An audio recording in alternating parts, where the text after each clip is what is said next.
It's the right time to rise up to the top.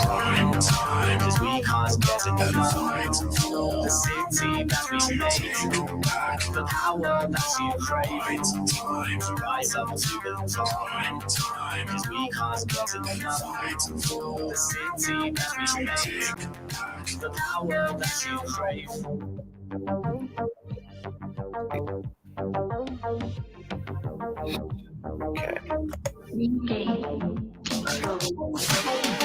Fully loaded.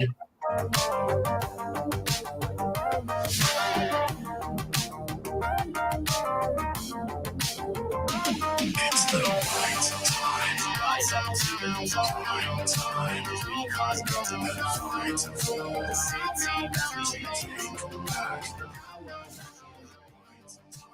Rise up to the top.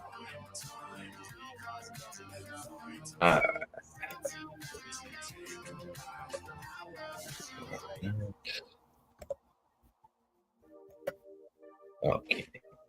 Yeah, it was like not letting me do this right here with the cameras.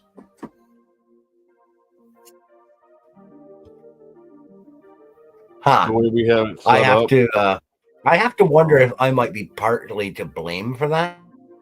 No, it was StreamYard. It was completely bugging. Because I'm trying to do something. Yeah, I'm trying to do something I may have to just cut off.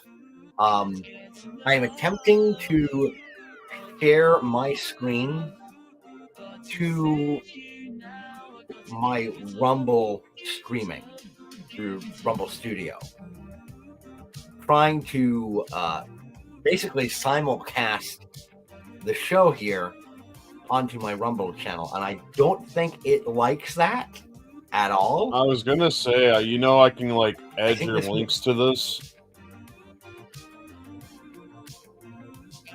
So anytime that we close that, then son of a bitch. I was gonna say, like, anytime I go live, I can make it go live on your channel too.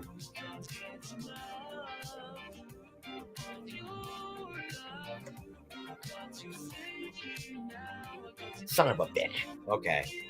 I often forget these things. I'm pretty sure I must have known that at some point. I'm just such a goddamn Luddite. All right. I can't do it right now, but like afterward, I can do that. I'm really sorry, brother. Oh, you're good. All right. So that was a failed experiment. Yeah, I'll have to zip you like the link for, I think it was my RTMP feed. Mm-hmm. Okay. Yeah, I'll have to We'll figure it out after the show. Yeah, later on we'll deal with technical stuff, technical shit that I honestly should have thought to bring up yesterday or earlier this morning before I just had a wild hair up on my ass and went, hey, I wonder if I can do this thing. That's probably way technically more complicated than my dipshit ass is used to trying to do. Yeah. I don't know why I get these wild hairs up my butt to think, hey, let's just try it, wing it. You sound like my kitten. You get wild hairs up your butt. A little bit, I guess. Yeah. So I played Dragon Age a little bit yesterday. I was watching a little bit for that too. Yes. I like the story so far, but the gameplay was kind of suffering there a little bit. It was like an MMO in a single player. Yeah, it's very much an older control scheme kind of interface interaction. Yeah. I like to think of Dragon Age Origins as a slightly sped up kind of Knights of the Old Republic style, because there are a bunch of dice rolls going on in the background off screen that determine what's actually going to happen on screen. It reminded me more of Neverwinter Nights than anything. If you ever played that. Yet another classic title I sadly never played. Yeah, Neverwinter Nights was like another styled game like that. It was Baldur's Gate and like D&D essentially. Really good game though. It's from I think that's from the Ravenloft lore or campaign setting, if I remember correctly. Yeah. A lot of the more popular ones are from Ravenloft, including fucking Grivet Duerden, the Drow dual wielder non-evil Drow. Fuck you! All Drow are supposed to be evil.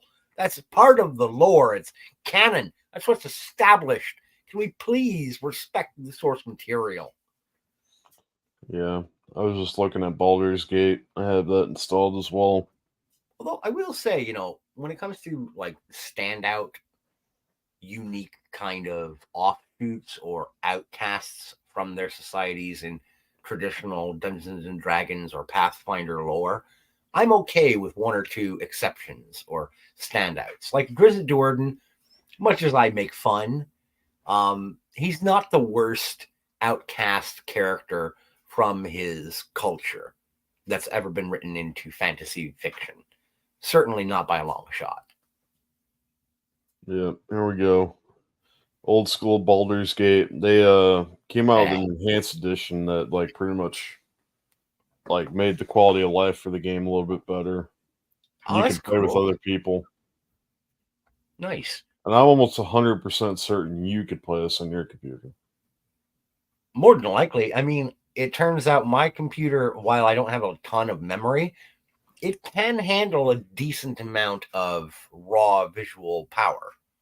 I just have to clear up enough memory storage space to download shit onto. But, ladies and gentlemen, we'd like to welcome you once again to an impromptu, well, not impromptu, not totally. We did mention last week that we were going to be making up for lost time since we weren't able to do a Culling the Nerd last Friday. We're making up for it with a back-to-back-to-back triple set of Culling the Nerds this week. Though I do want to focus a little more today on Dragon Age and things like Dungeons and Dragons and old school tabletop RPGs and books, things along more of that nature. Speaking of Dragon Age, how far did you get? I got past like killing housemen, and then I met up with this one guy because the Duncan made me a Grey Warden, or I think I'm saying that right, Grey Warden or Grey Warden. Grey Warden. Did you do? Okay, so you got past the joining. So then I was like at like a bridge. And that's kind of where I stopped because like the game crashed on me a few times. Oh shit. Okay. So I was trying to figure that out, and then like when I was messing with the settings, it for whatever reason, I don't know why this is, but we're in 2024 now, and this game's how old? I don't remember what year it came out. Right. It's old enough that it should have fixes. Definitely. You should have patches available for it. So smooth. The issue that I was having, like when I was playing the game, like I would go through my settings, right? Like my graphic settings. If my settings were on high, the game would crash. If I set them all the way to low, the game would be fine. And I have a monster rig of a computer. I wonder if that's a problem of the original game's coding itself. Well, whatever it may be. Tweet this out. I didn't do the sharing stuff just yet because I was too busy being an absolute tech idiot. So let me just go ahead and get this. It's all good. Really. A little kitten here being all nosy. What you doing, boss? What you doing, boss? Let me tell you, I played a little bit of Diddy Kong Racing yesterday too. Thank you very much for getting me that file. It has been a long time since I played that game on the original hardware. I had forgotten how much of a pain in the ass the controls can be when you're using the airplane in races on that game. Like the slightest tilt of the analog left or right, and you're just boom all the way across the freaking barriers where you're allowed to fly. So yeah, I'm sharing the link out myself. Just trying to figure out who to share it to here. Boy. Don't want to share it in other servers where I'll, they'll be like, "Don't share your links." Yeah, you got to be careful with that sort of thing. Unfortunately. I'm in so many servers on Discord. I've parsed down my list a little bit the last few years.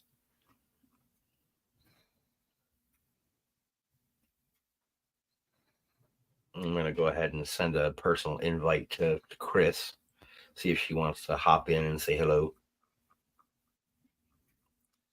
Oh shit! I gotta talk to Dan too. See if he can pop on in. Belgian Dan.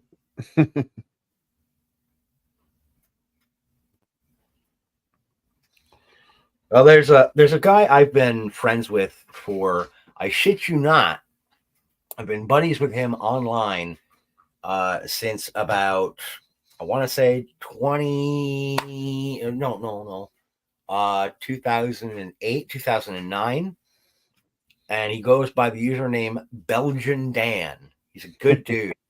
And one of my oldest jokes with him is Belgian Dan, medicated, lubricated YouTuber, ribbed for your pleasure. He's a good dude. He's also a big time fellow nerd. And like my biggest connection with him for the longest time was we were both diehard Star Wars trilogy fans. Oh yeah, I might have to add, I was drinking on my Witcher mug here. Nice.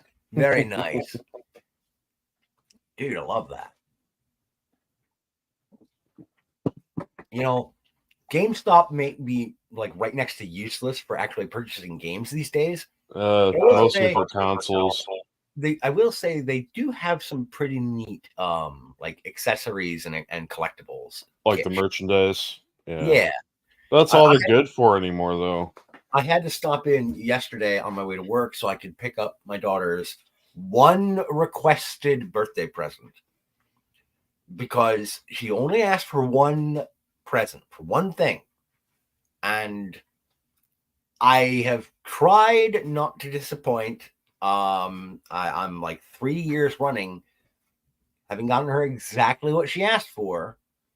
And so this will make 4 years running that I've gotten her the one big thing that she's asked for each year.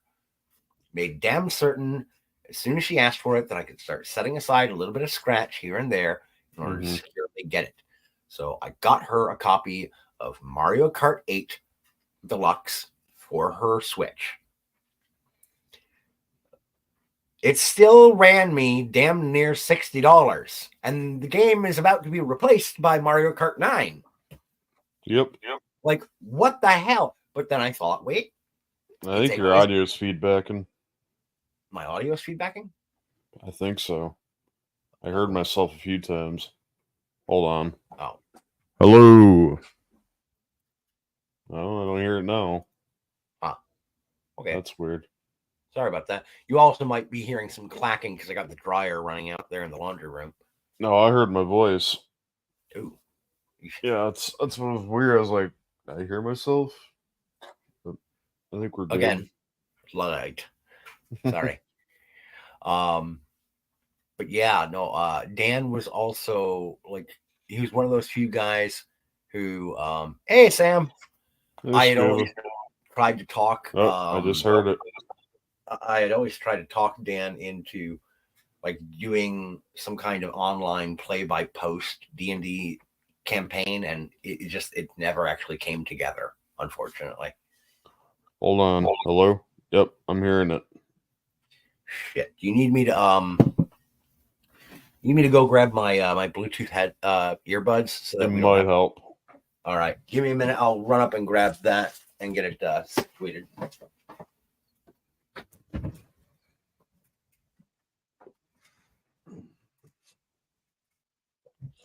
It might sound fine, but I can hear it.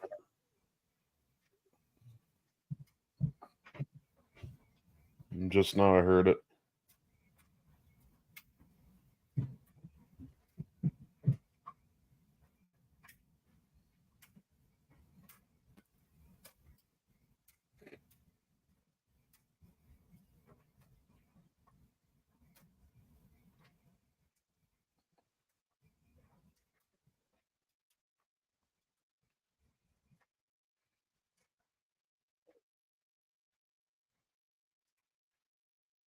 Um, yep.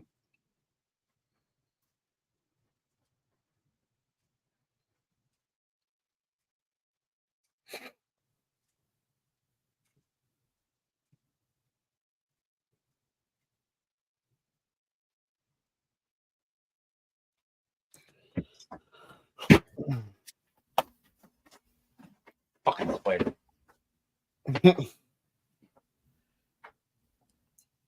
Did you kill a spider? Yeah, he was fucking crawling right up my my office wall.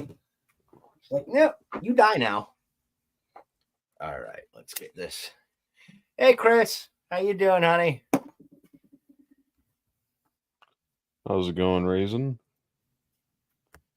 All right, so let's do sound settings.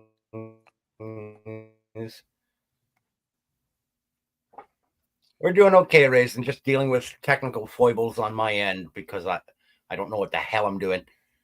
Oh, come on. Oh, you know what help is if I turned on the fucking Bluetooth. I'm sorry. You're good, dude. You know, you would think that doing this, um, over the years, as frequently as I've tried to do this,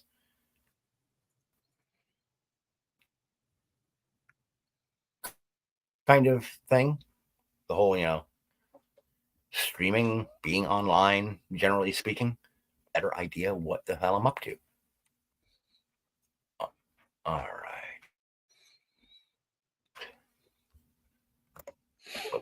What the hell happened there?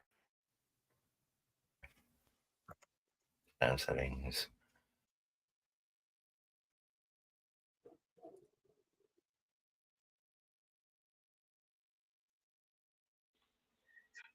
Okay, headphones. Input. And welcome to Metal Slug's Tactics. Go. Volume.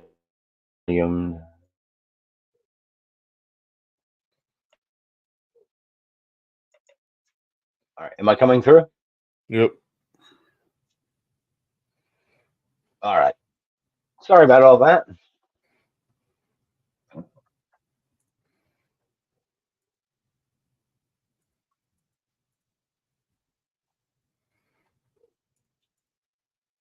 So where were we, brother, before all the kerfuffles of bad technical skills? I think we were talking about Dragon Age Origins. Yeah, yeah. Kind of bouncing around between that and D&D. Um, Origins still, I mean, as clunky as it is, it still has a really strong hold for me in terms of nostalgia. I actually would love to go back and play it again. Um, I'd love to just go through the whole trilogy and play them all over again. And at some point, I have got to go back and reread the first couple of short story collections. There's one story in particular that comes to mind for me. It's kind of a backstory for the character of Logain. Um, Kind of a look at his young adulthood, his upbringing as a as the son of a kind of piece of shit, humble farmer in the realms of Ferelden. Something that I have always adored about the entire kind of Dragon Age Thedas world building aesthetic is that Ferelden on the map, especially in Origins, Ferelden does not look like that large of a territory or a terrain. But when you go through the game and recognize that there's these different bands and different regions that are administered by various local lords, it makes you wonder, well, just how big is this nation? And how far does it stretch towards the free marches and like the free city of Kirkwall, which is the primary setting of the second Dragon Age game? Yeah, I mean, me starting out, I've not gotten that far enough to know the world as it is, but I do know. I'll try to. I'm gonna try to give it another playthrough.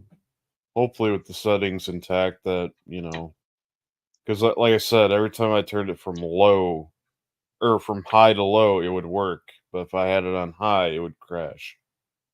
Which Yeah, it's kind of shitty. You there's you may no have real to excuse for it. you may end up having to, in order to play the game, play it on the lower settings, which will suck for immersion purposes, Yeah. especially when you get to later on portions where if you can get high fidelity or high quality graphics, especially in the section where you're playing in the fade, oh, some of the stuff in there is just bizarre, and it will probably look even more beautiful and more bizarre if you're able to have it in high fidelity. Yeah, I'm sure there's got to be a fix for it or something.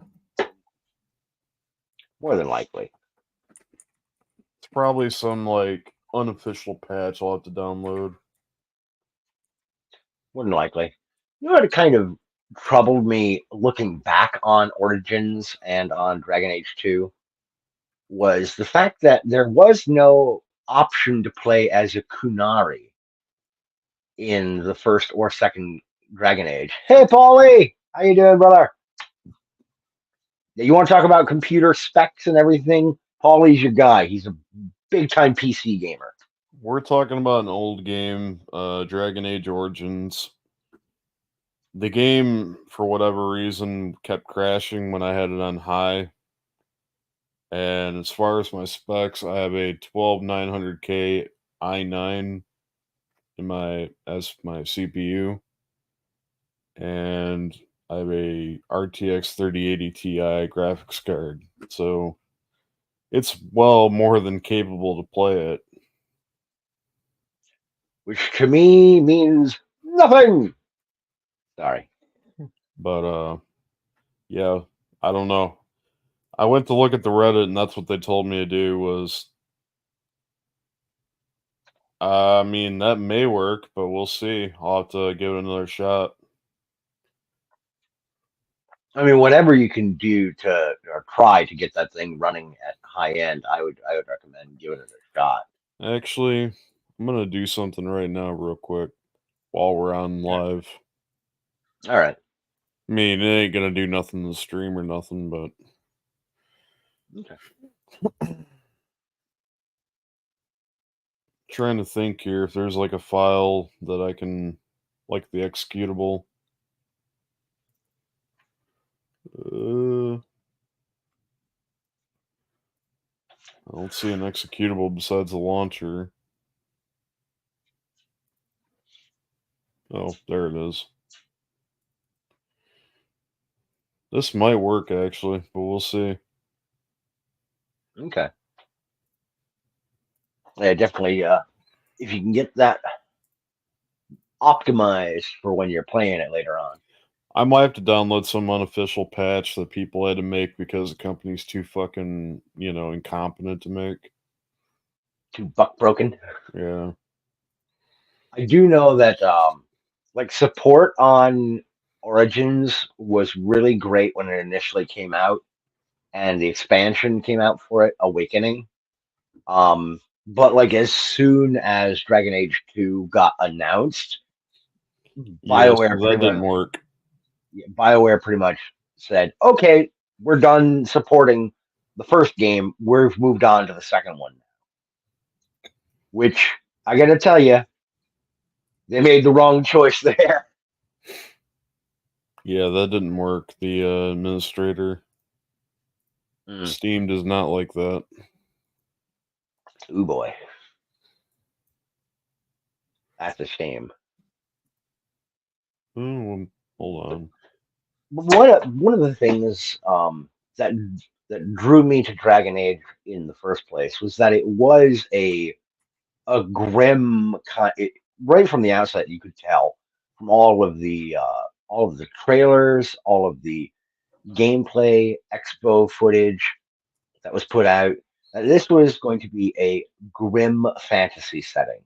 There was going to be high end, swords and sorcery. There were going to be demonic creatures to fight against, and you were going to have your kind of standard medieval kind of style of fantasy. Um, Not so much with dragons, even though it's called Dragon Age. There are Yeah, that only didn't work, Razor. there are only two dragons in the first Dragon Age game. Technically three, because there's kind of there's a hidden one that you can fight if you basically screw up an early conversation. Um, and holy I hell, mean, it does, like I'll look into it myself. I'm sure there's an unofficial patch that people made that the company wasn't bothered to make. probably, but It is BioWare after all. yeah, the first dragon that you really come across in the first Dragon Age game, that you can come across in kind of a side quest, is if you're not a high enough level, you're just going to get stomped flat. Period. There's no getting around it, and it's available as a side quest. The hidden dragon encounter you can get to like pretty quick, not long after the initial sequence of events that sees you in the Kokari wilds.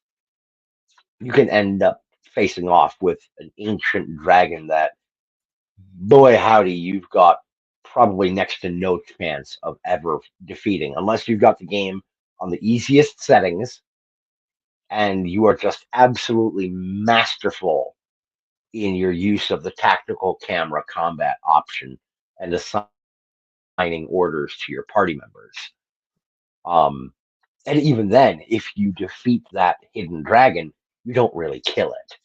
It just goes back to its original form. Um, to sort of a ha, you thought you were great. You're not. And then there's the dragon at the end of the game, which is uh, it's not technically a dragon anymore. It's become corrupted, and it is leading the dark spawn. Right. Sorry, I'm trying to apply a fix and see if it works. No, not a problem, brother. Like that's another one of the facets of Dragon Age, especially the mythology and the history of Thedas that I adore, is that there are dragons out in the overworld, in the upper world of Thedas itself, above ground, but there's always these dragons that are born underground that, because of where they are situated, they become victims to the blight. Um, I think I might have fixed it. oh, So, because this is an older game, it didn't come with a memory patch, like a large awareness patch. So Right. by me putting it on very high for the graphic detail, the memory wasn't able to keep up within the game. So it was Oh, running okay. out of memory to, generate the world. Gotcha. But Like the what I was game's saying. RAM itself, not like the computer, the game itself. Oh, so the game like couldn't keep up with itself Mm-hmm. effectively. Shit. But yeah, I found a large awareness patch for it. Oh, good, good, good. So you will be able to run it at a higher Oh yeah, fidelity. I just did it.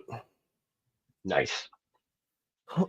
So yeah, the having the dragon underground, affected by the blight, being corrupted and turned into an archdemon.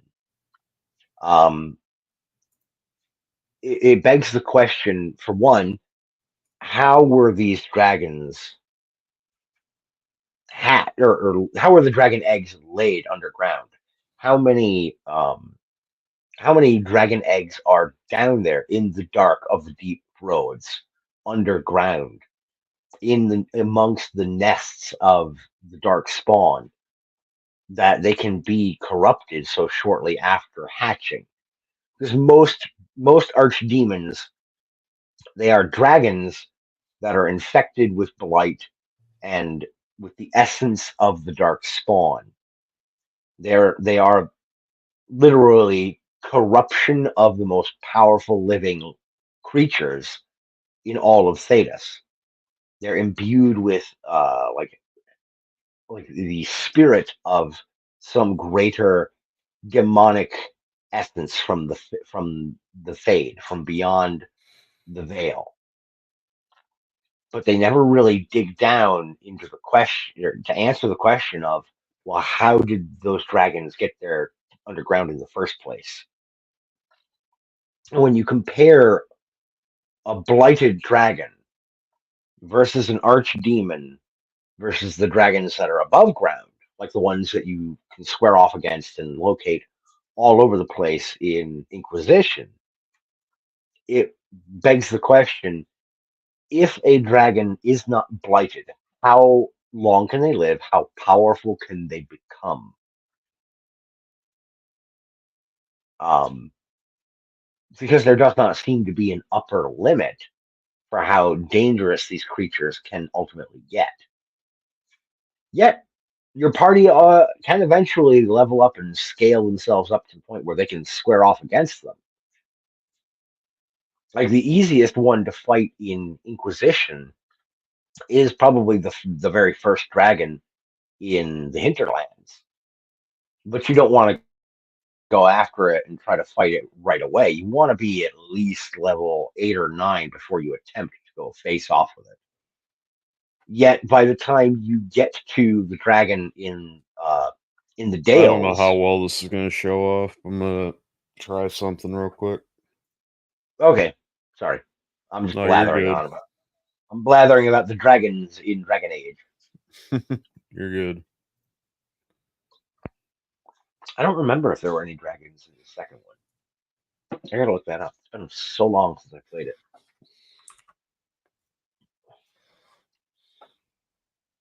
I'll go to my question machine.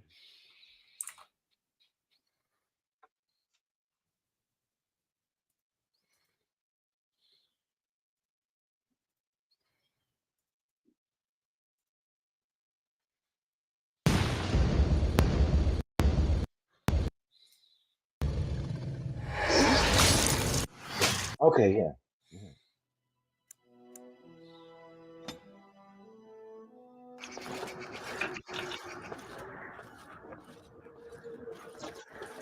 Yeah, so like right at this very point, like right when I got up to here on the bridge, it would crash.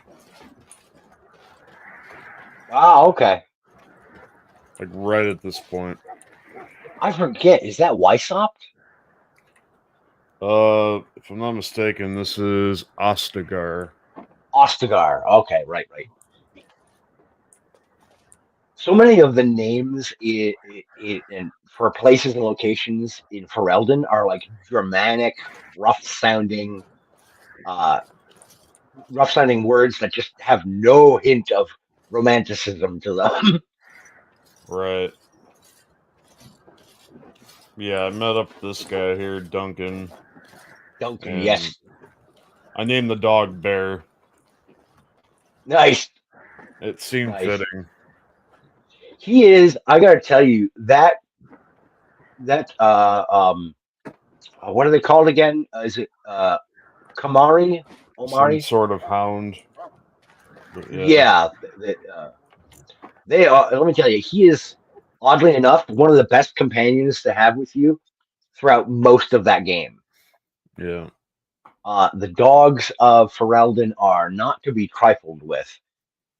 What kills me about that is scaling. By the time you get to the third Dragon Age game, those hounds have been like neutered. I don't mean Really. literally, obviously, because they still breed.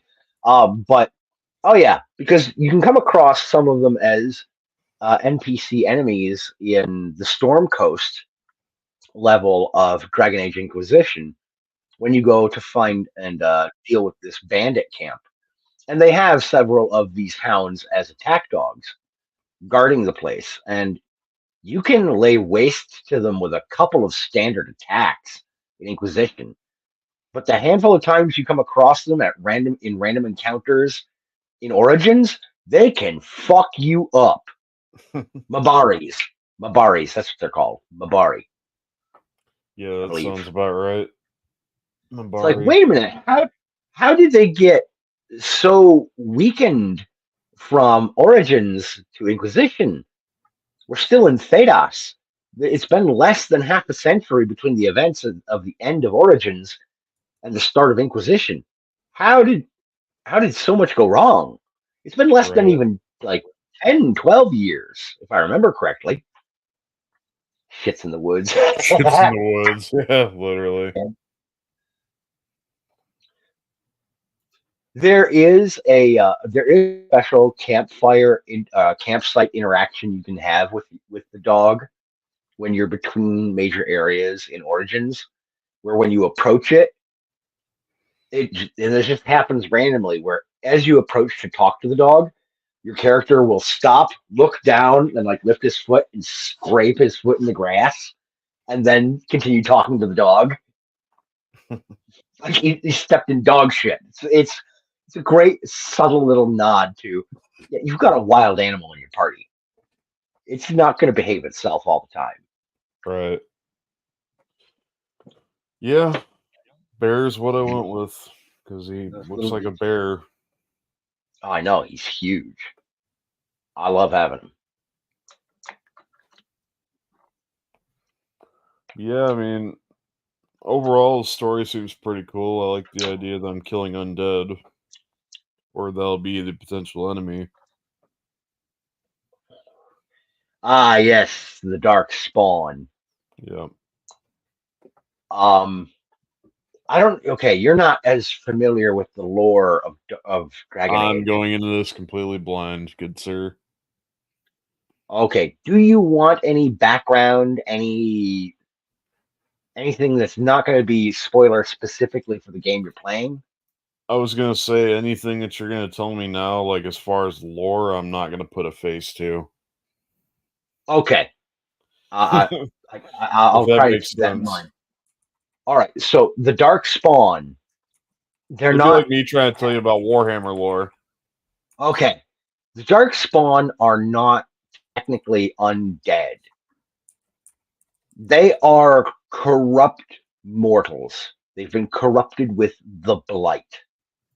The Blight is a kind of spiritual and physical sickness that infests mortal beings as they approach elements of ethical or moral quandary and corruption. It is literally a punishment foisted upon people throughout the realms of Thedas for behaving in abhorrent ways. Now, not everyone who is a cocksucker motherfucker ends up with the blight. What happens is that when you behave in an immoral or an unethical fashion, something about that behavior calls to the dark spawn, and they will try to hunt you down. If a dark spawn gets any of its bodily fluids, blood, phlegm, uh, tears, anything, onto your mortal flesh, doesn't have to get into your body. If it so much as splashes on you, you can contract the blight. Okay. And it feeds upon your corruption. If you come down with a case of the blight, it slowly drains your mortality and your humanity. It turns you into a ghoul. Now, one of two things happens to someone who reaches the ghoul state. You either wither and die as a husk. You just fall over. You're dead. Or you undergo a horrendously painful transformation and become a dark spawn. What type of dark spawn you become is dependent upon your species, your race. Mm-hmm. Each of the dark spawn types correspond to one of the primary mortal races.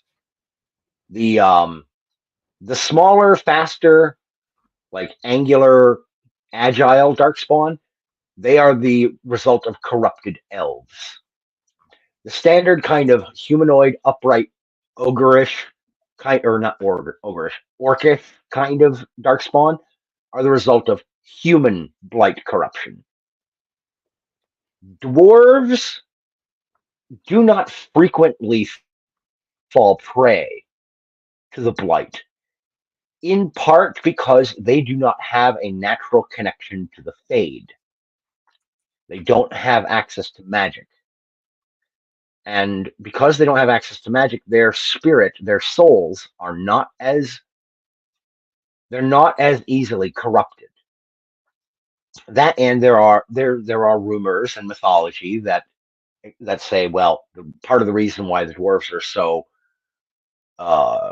resilient and resistant against the blight is because they live in the deep roads. They live underground. They're right next to this. They are born and raised near this corrupting influence. But being children Sure. of the stone, they are spiritually protected against the blight. That's part of why they don't have magic. It's part of why they don't have access to the Fade. It's kind of a trade-off that the gods or the So are they essentially, I mean, I'm not going to say completely, but almost immune to it? almost, which is why when you do come across a blighted dwarf that has become a dark spawn, they are small, they are faster than shit, they're the nastiest little bastards, and they are complete tanks. You can wail on them for fucking ever. The only thing that really can quickly deal with them is magic,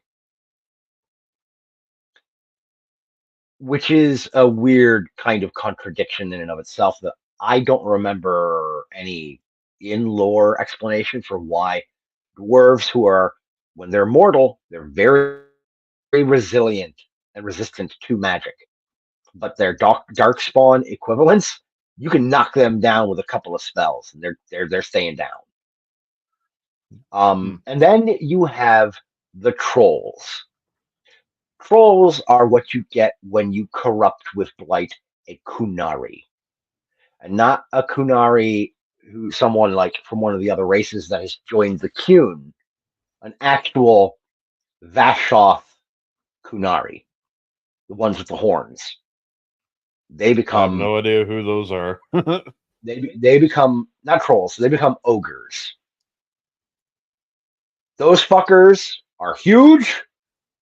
They deal out a metric shit ton of damage, and they take fucking forever to kill. It's why it's a really good thing that most Kunari who contract the blight just end up dying.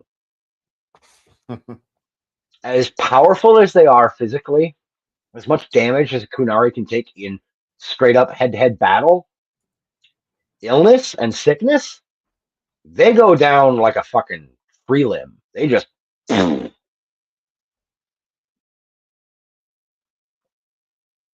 It's really weird. Like their physiology is set up to deal with immediate physical threats, but poisons, diseases, sicknesses, they go down like a ton of bricks.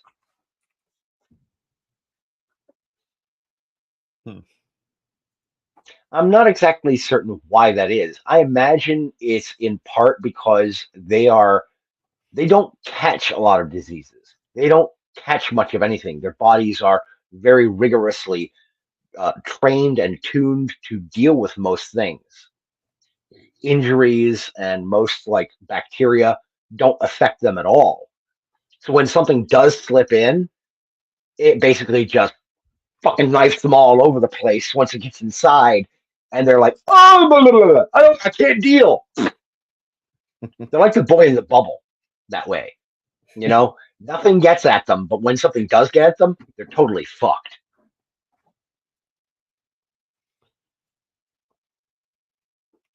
Yeah. In terms of fate and history, this is a big part of why, and this comes from one of the Dragon Age novels. It's a big reason why the Tevinter Imperium, when they go to war with Slaheyron and the Qun, their biggest tactic is to send in. They gather up all of their sickly, poor, and destitute like slaves, and they'll ship them to Slaheyron on a trade ship, and then just let the people out into the streets of Slaheyron to make everyone sick because they are taking advantage of the fact that hey, Miss Luck, they're taking advantage of the fact that the Qun, according to the Qun, all refugees must be allowed in so that they may find peace and become members of the Qun. They're a bunch of commies letting in sick foreigners in the narrow hope that they can turn them into fellow commies, and it gets them all sick. They don't learn. They have never learned in the over 800 years that the Qun has been at war with the Tevinter Imperium. They've never learned to just say, open fire on that ship. It's coming from Tevinter. Kill them all. Because they're here to make us all cough ourselves to death. It's like sending in a load of just angry, sick people to just get everyone in your country puking their guts out. I don't like using the metaphor, but they're basically sending walking smallpox blankets into Slaheyron.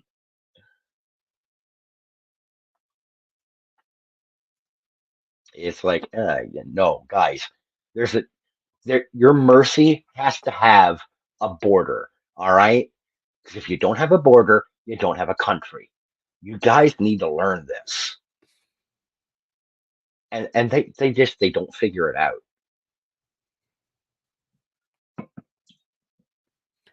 Yeah, I don't really have much to add because, like I said, I'm just now putting my toes into this universe. No, not a I problem. had like maybe not even a fraction of like knowing what you were talking about, like the different races, like the one that got sick easily. But yeah, like I've only gotten like a glimpse of what the Darkspawn look like and have somewhat of an idea of what the different races might look like. yeah, and like the dark spawn, you will notice as well. Like the little foot soldiers, the cannon fodder, they don't have any real subtlety to their combat tactics. They just charge at you without a second thought. You got to basically just mow them down. You're mowing the grass with them. the ones that survive battle, and this is something that again they've worked into the lore as the games go on and as the books went on. The longer a darkspawn survives battle, the more battles that they endure and survive through, the smarter they become. And it's not a slow jump, it's exponential. If a standard darkspawn soldier survives one big encounter, they become smart enough that they could. I kind of would rank it. I would use a ranking system. Like your basic cannon fodder, they're all privates. If a private survives, they become clever and crafty enough to easily become a sergeant.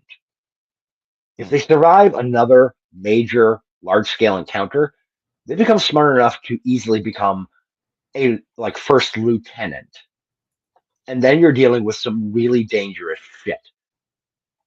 Um, because eventually they will, after like 5 or 6 major encounters, if they survive all those battles, you're dealing with a dark spawn that can talk, that can reason, that can use logic. They're not mindless, brainless killing machines that just devour everything they come across. They will capture enemy soldiers for torture and interrogation. It doesn't take long for them to evolve quickly. And that's when you have a danger on your hands. Sounds like the orcs from Warhammer. Kinda, yeah. Yeah, the major difference being that, you split a darkspawn in half and you don't wind up with 2 or 3 darkspawn.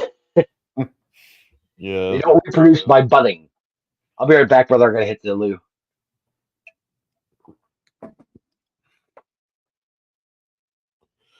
Oh man. Ugh. I'm not very familiar with the lore of Dragon Age, but I'm slowly diving into it. Hence why I don't have much to say about it. But we'll be there at some point. I hope everybody here is having a good time. I mean, it's not much, but it's something. Merely a flesh wound. Yeah, literally.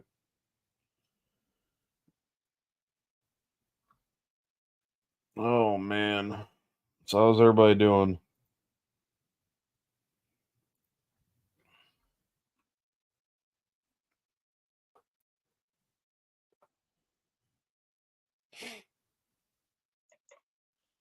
By the way, total dorky side note. I remember when you first told me about uh, how orcs reproduce through the budding, through the spore thing. Take care, Miss Luck. What went The through my baby's head behind was me. He's over there. SpongeBob orc pants. What a kitty. He's laying over here. Like right next to my VR box. Kitty, kitty, kitty. Yep, she knows I got her attention. Or, yeah, my attention anyway. She knows we're talking about her. She's looking right at me.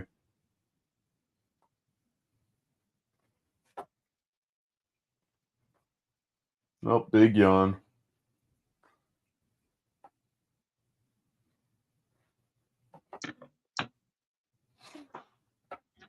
She's like, fuck you, I'm laying down. Kitty goes,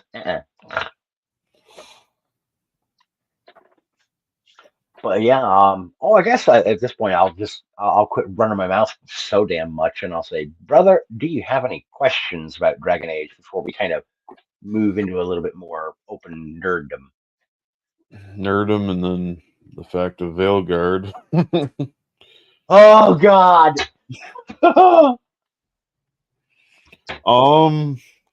Questions wise, I mean,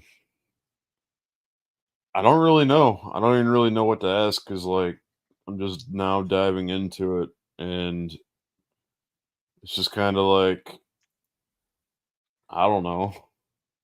Just trying to figure out, like, where to go, like, what to do, like, how to make my character as strong as I can make them. but otherwise, not really too much. Now I you guess went I'm through the still. joining ritual, right? I'm sorry. Did you go through the joining ritual yet No. to the Grey Wardens? Okay. Nope. Duncan had showed up after my dad had been stabbed, and was like, "Well, I need a Grey Warden. It's destined for me to leave with one," and chose me. So I'm like, okay. Okay. Do you know the back, or do you want to know what's ahead for you? Not entirely. I kind of want to experience it. Okay. I will leave that alone. Suffice to say, I will put this out there and say the Grey Wardens are known throughout Thedan history and lore as great heroes of the realms of Thedas. That they Yeah, I've sacrifice gathered that much. right. They sacrifice their lives to service against the blight, against the dark spawn and the archdemons.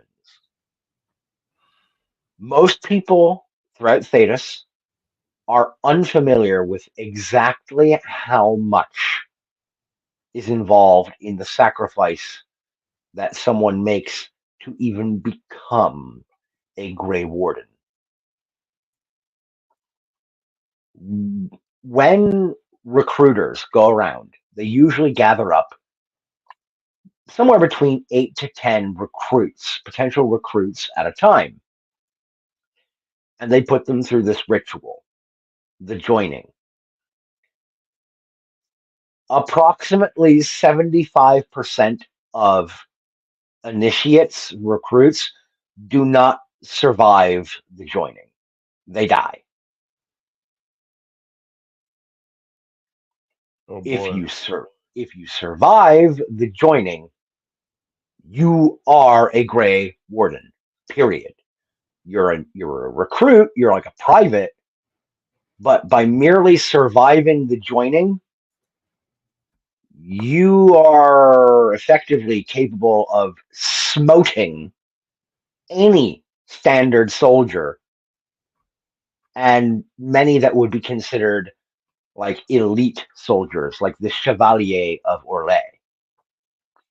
Your standard Chevalier who's been training for 10, 12 years as a seasoned veteran fighter and swordsman in the Empire of Orlais, they stand almost no chance against a fresh, raw Grey Warden recruit who just survived their joining a week earlier. That Grey Warden can stomp the shit out of that Chevalier simply because they survived the joining. You're not going to kill this guy or gal easily.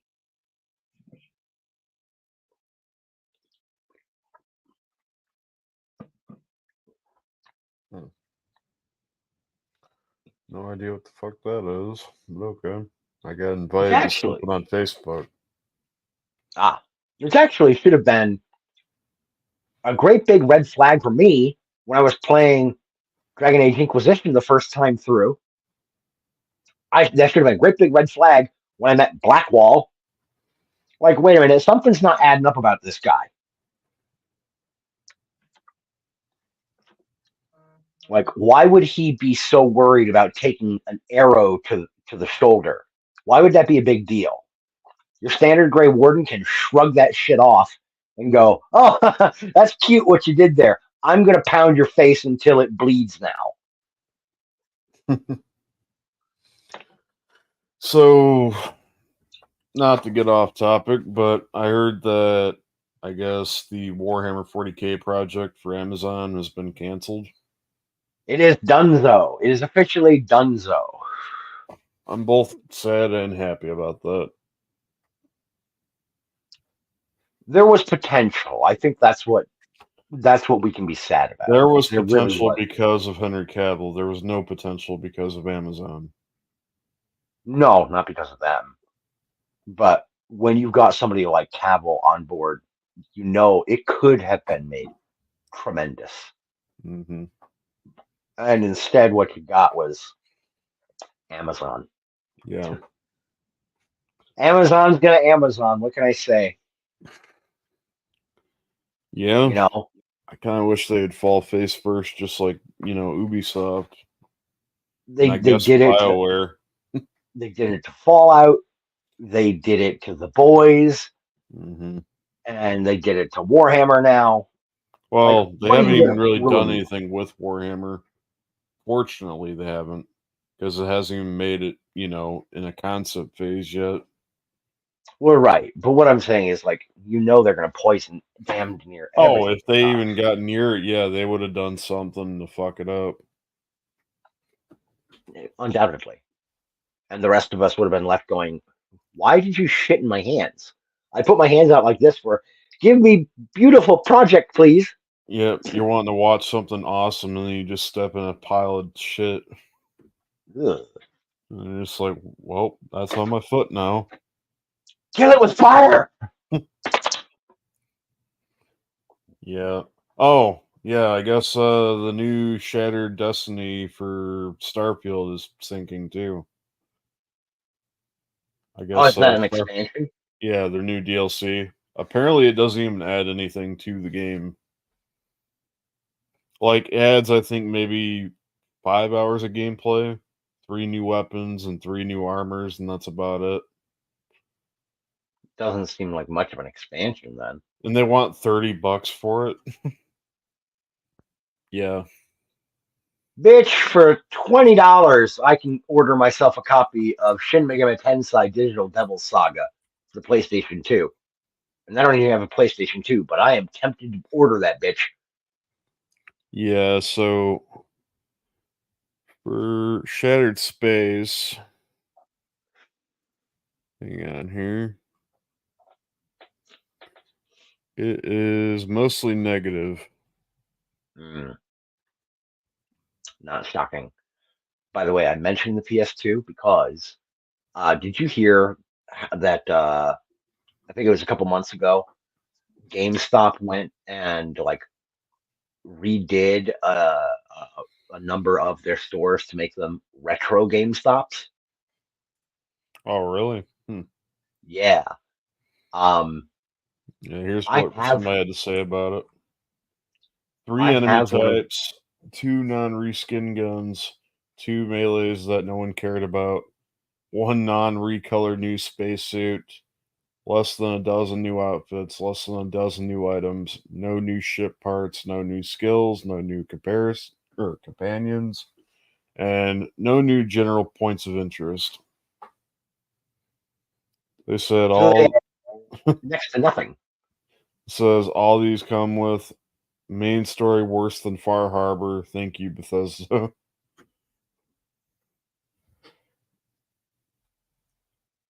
But yeah, they didn't really add anything to it.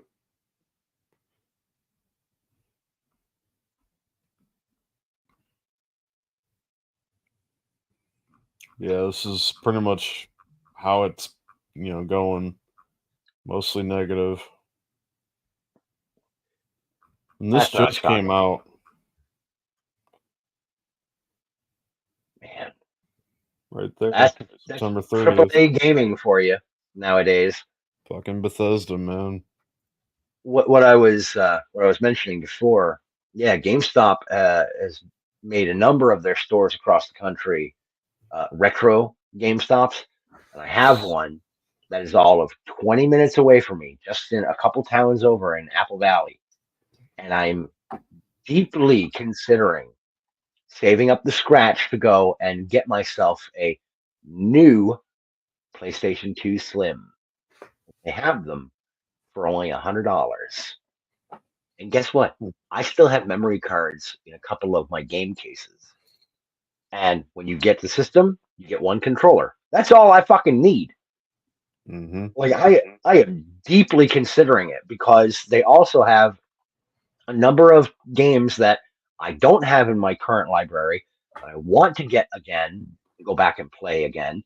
And a few of them aren't even that expensive. The one I just mentioned, Digital Devil Saga, it's only Yeah. $20. $20. and they have part 2 for 30. So for 150, 160 bucks, I could get that system and that game again and have like 120 hours worth of game time sitting in my home for less money than they want for the fucking deluxe edition of Star Wars Outlaws. Yeah, that was definitely a major flop. Yes, Sam. Many of them are douchebag dipshits. Yeah, they really are. The last time I went to a GameStop, it was actually very sad and pathetic. There was more merchandise and T-shirts and toys than there were video games.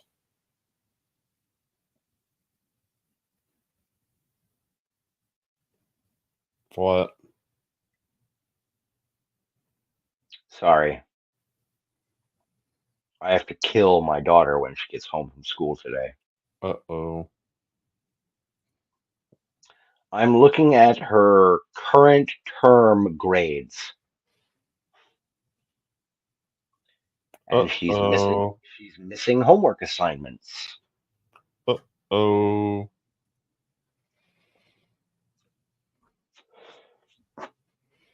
I gotta ground my kid. Oof.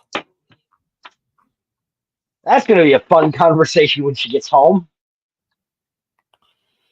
That's not good, my dude. Hi, Dad. Hi, honey. Look at this shit. Mm-hmm. Did you forget that we get consistent contact these days with your teachers? Right. I get emails about what assignments you're missing. Ugh. One of these assignments I will not blame her for, though, because they gave the assignment out last Thursday. We had pulled her from school last Thursday and Friday so we could make the trip out to Wisconsin.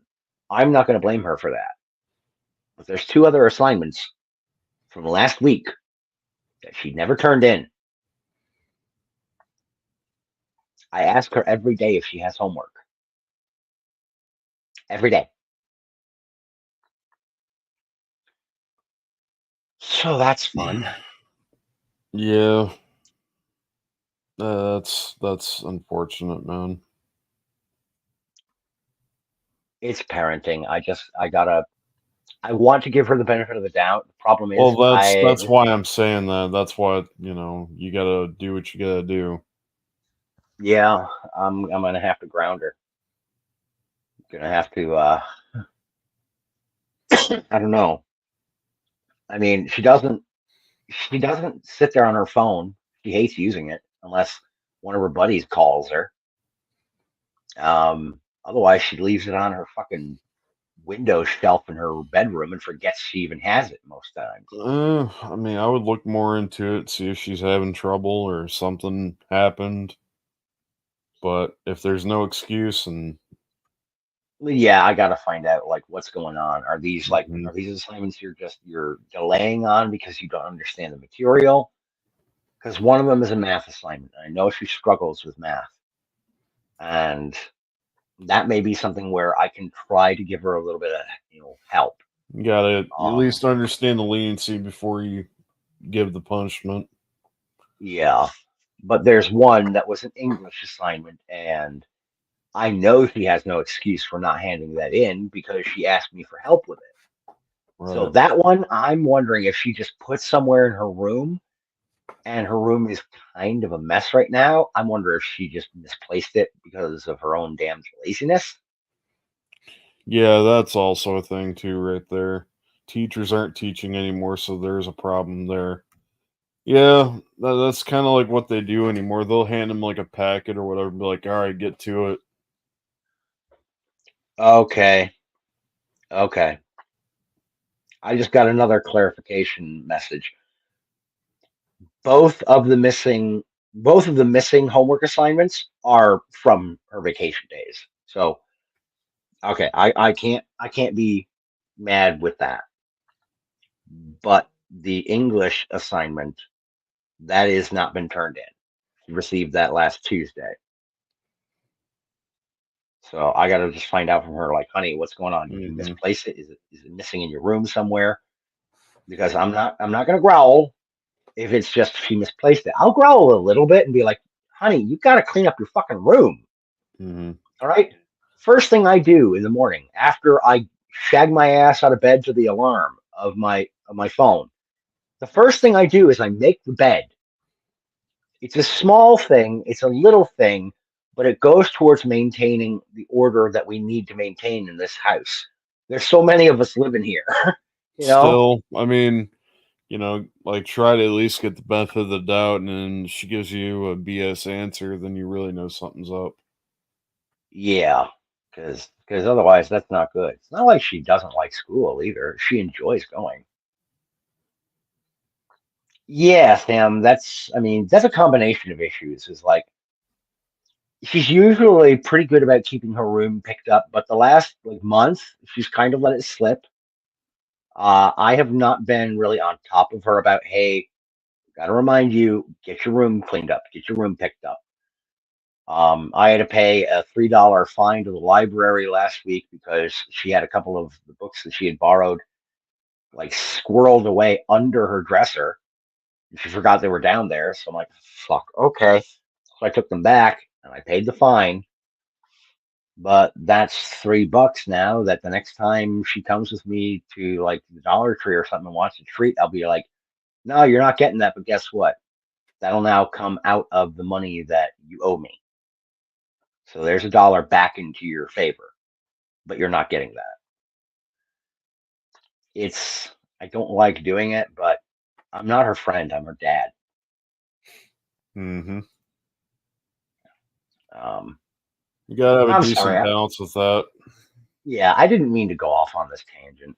No, I try to keep my home personal life fairly separated from what I do here online, but no, it's all it's good, man. who I am. Oh yeah, did you hear about Bloodborne? I guess they don't have any plans. Sony doesn't have any plans of bringing it out to PC. So What? the fans are collectively redoing the game in a emulator fashion and bringing it to PC anyway. Good. And they're doing Good. very well with it, from what I hear. More people deserve to play that game. It's fucking gorgeous. It's Very much fantastic. so.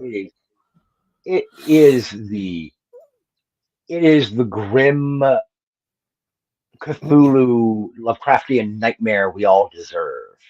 Oh, I had a blast playing that game when I played it. I mean, I won't lie. I watched some of your playthrough. I've watched some other people's playthroughs, even like veterans of Souls games who are like, "Fuck this game! God damn it!" Oh, I got mad a few times. I ain't gonna lie, but I had fun. I remember it. Like one of my favorite lines out of your mouth: "Fucking werewolves! They're just big dogs with long arms." I don't remember if that was you or if that was or if No, it that was wasn't me. Okay, that was another streamer that I occasionally watch. Go call Ryan. He's like, fucking werewolves. They're just great big fucking dogs with really long arms. God damn these things. What's the one boss? I can't think of his name, but he's like the infant or like the fetal like monster. I can't remember his name, but he's like a big skeleton looking guy with like a growth on his arm.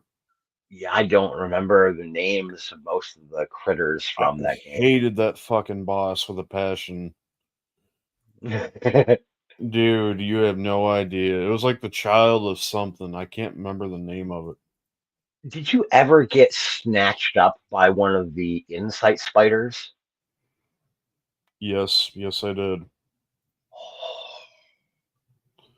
When you Yep. when you can actually see them? Yeah, they're creepy. Holy shit, they're so well designed. So well done. I need to do another playthrough of Bloodborne. But Yeah. I didn't get through like all the bosses, like the sub dungeon bosses, because they had to do like you had to like I forget how it worked. It was like you had to do certain things, get certain objects to go to the sub bosses. Yeah, you have to fulfill um, specific markers or Yeah. prerequisites that can be real, kind of obscure. Um, One of the things I love about the mythology surrounding Bloodborne is the use of the term insight. When the more insightful you are in that game's world, the more insane everything seems.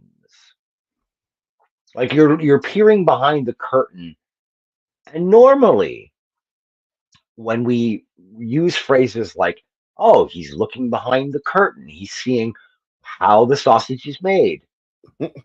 There tends to be a sort of a relief, a sort of a, "Oh, this is what's going on. Now I get it." But when you gain insight in Bloodborne, it's, "Oh, oh God. Why couldn't I just remain totally ignorant? This is fucking horrific." Yeah. There is no relief. There is no consolation. The eyeballs are everywhere. I'm trying to Crikey, think of the that's a name of great that boss. I fucking can't think of spider. the name of it. I can look it up real quick. I'm looking at it right now. I'm just trying to find the name. Where is it? It's one of the DLC bosses. Orphan of Kaz. That motherfucker. Oh my god. Okay. That dude is a nightmare to fight.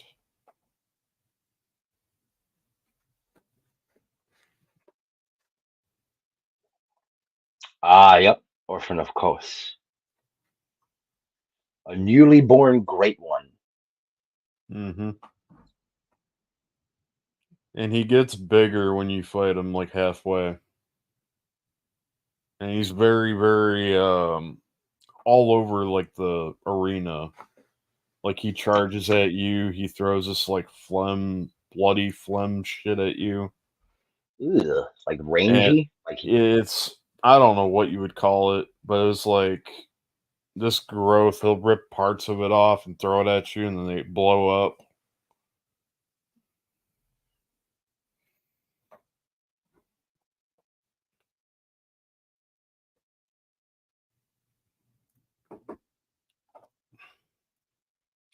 Hang on.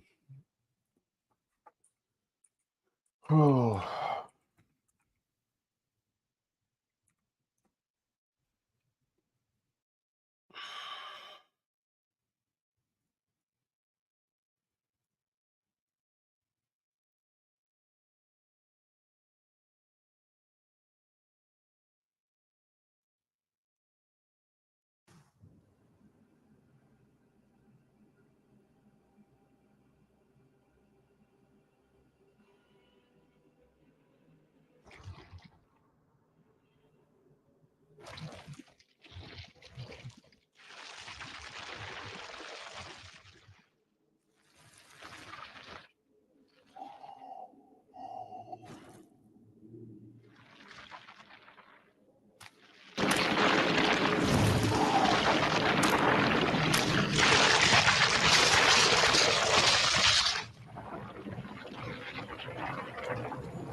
That was one saving grace about this game, is the amount of health vials you could stack up when you needed them.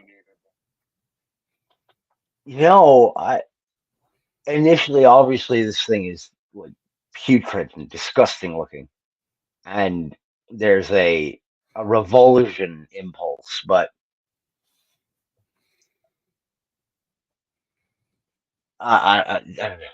there's something about it too that is. This may sound strange. Pathetic. Oh yeah, for sure. It's literally just crawled out of the dead womb of whatever birthed it, and you can hear it crying Mm-hmm. before the cutscene ends. Like when it cuts to darkness, it's Yep. whimpering. It has no mother. It's, as it's named, it's an orphan, Mm-hmm. and the only thing it knows from the moment it comes into the world is pain, abandonment, and oh, there's something here that is armed, that is a threat to me. I almost pity this thing. A little bit. Until you fight it, then you're like, fuck this thing. Right, then I imagine it's like, oh, fuck you, baby, you die now. Yeah, because it gets way worse than what you see right now. Like when you get to its second phase, oh my god. Like here. Oh. Whoa, the fucker got wings? You'll see. It's like some weird skin hanging off its back.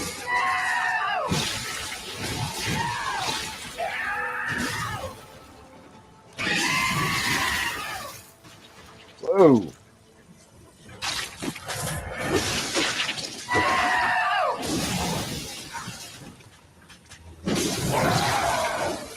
Well, it hit puberty pretty quick.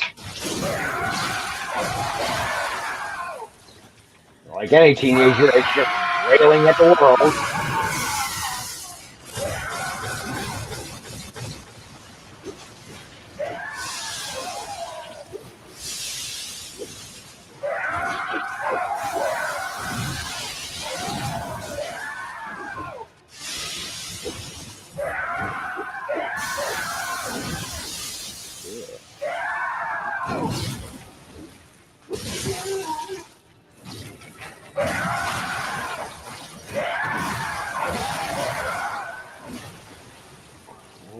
Criminy.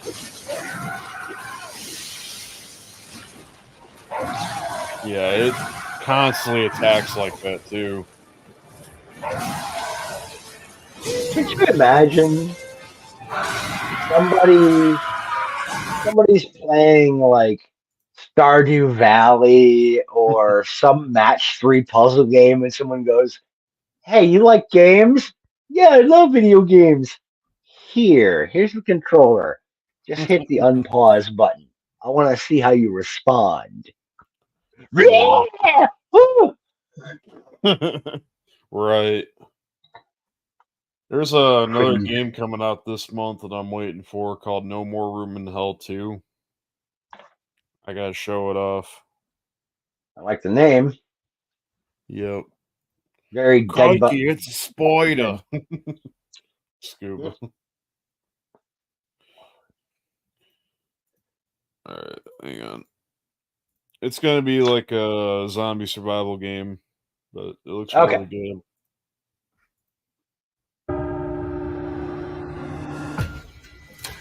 You'll excuse me if today's sermon is a little different, but today is not a normal Sunday. I wanted to tell you all, we failed in our duty to God. We were told about all of this. And these here are the last days of this earth. I know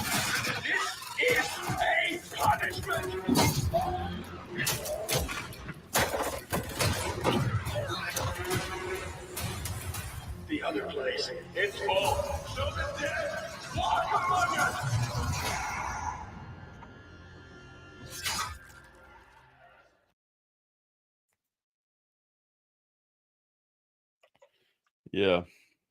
Looking forward to that. It puts me in mind of that line from Dawn of the Dead. Dawn of the Dead, and it is a line from Revelations. When Mhm. there is no more room in hell, the The dead seas will walk shall the give up earth. their dead. Yep. Yep. I can't wait. It looks good. The only sucky part is they're not gonna have children zombies like they did in the first game. It kind of Oh, adds they to the pulled tension. that out. Yeah. Okay. A little As much sucky as though, 'cause, I like, to me that added more to the tension of the zombies. Right, it's an immersion thing. It really is. Mhm. Much as that may that kind of thing makes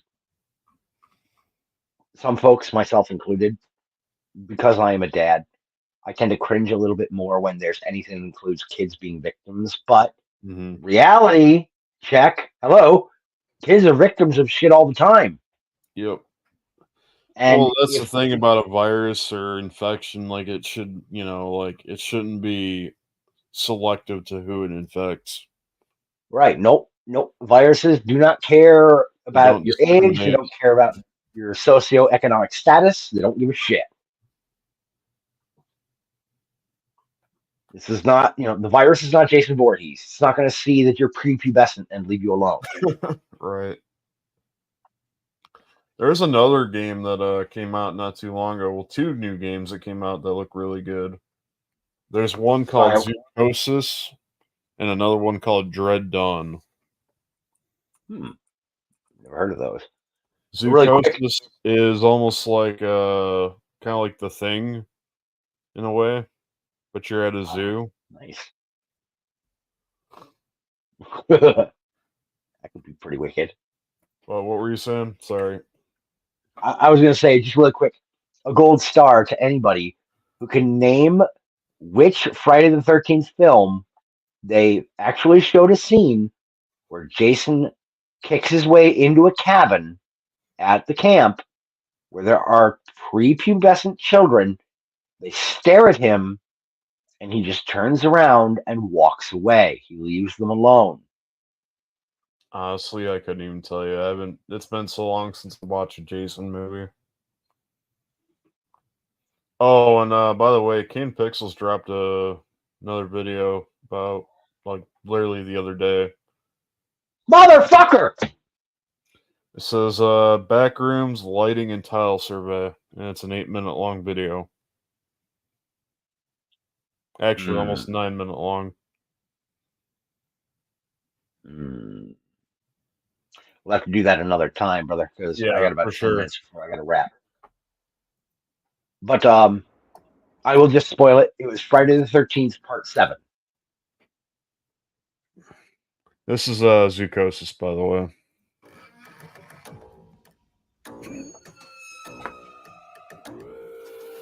Well, that was one hell of a kangaroo.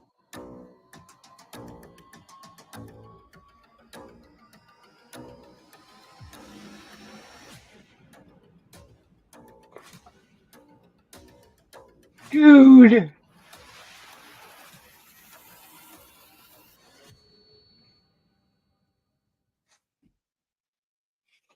That looks amazing. Call in the SCP Foundation. Holy shit. Right.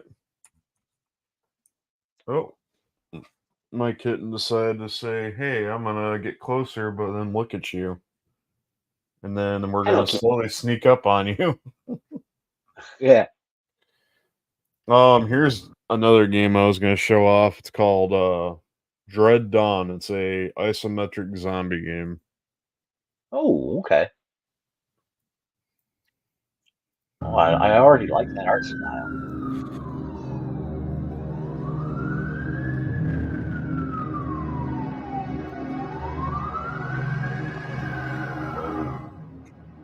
Look at all those zombies. Holy shit.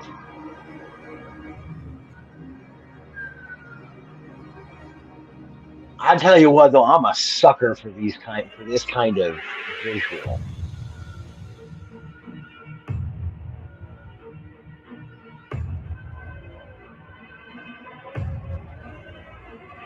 Makes me think of ever heard of a game called Darkwood? Yep, I have that game. Yeah, that's a fucking great game. I thought about doing a playthrough of that.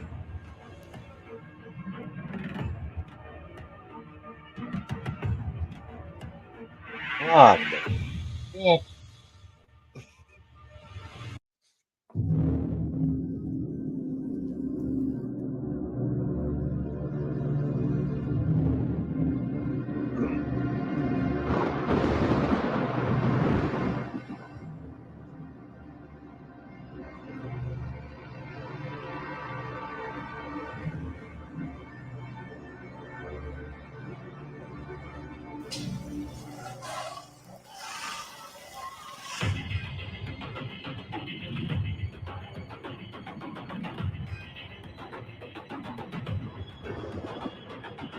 It almost reminds me of Resident Evil a little bit.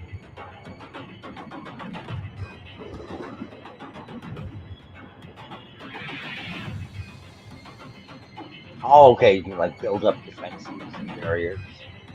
Well, just like the way Raccoon City looked. Yeah. Oh, there a she bit. is. There's my baby.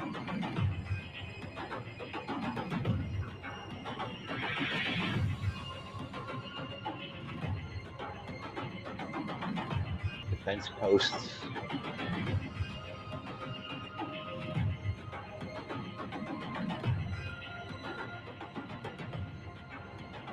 Oh yeah, you're dead. I'm sorry. You're meat at that point. Dread Dawn. And it Dread. just came out. Nice. It has been a dread dawn. In the Peter Griffin voice. Nah. Lois, there's zombies on the front lawn. What you want to do? I'll tell you what. You go out, you throw a kerosene, you can throw a big old propane tank in there, and you open fire. Oh, look at the kitty. Mm-hmm. Oh, the kitty. Kitty Mew Mew. Cute little kitty. Excuse me, Daddy. Ah, kitty. She's a cute little fur ball. Mm-hmm. Like that. See, we're not all doom and gloom and blood and guts and gore and demons and we have our moments. That's not always true.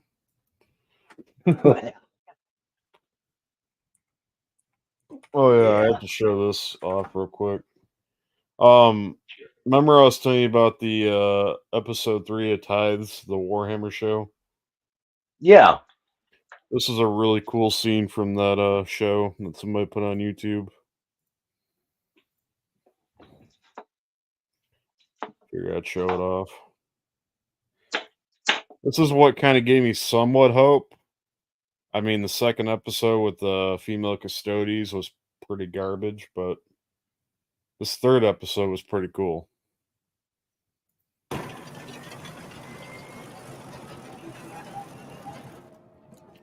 We have the Imperial Guard here, also known as the Astra Militarum.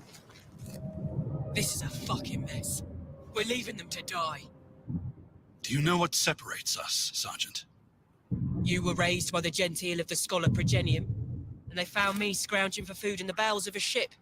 Were fate to blame, this might be an easier burden. No.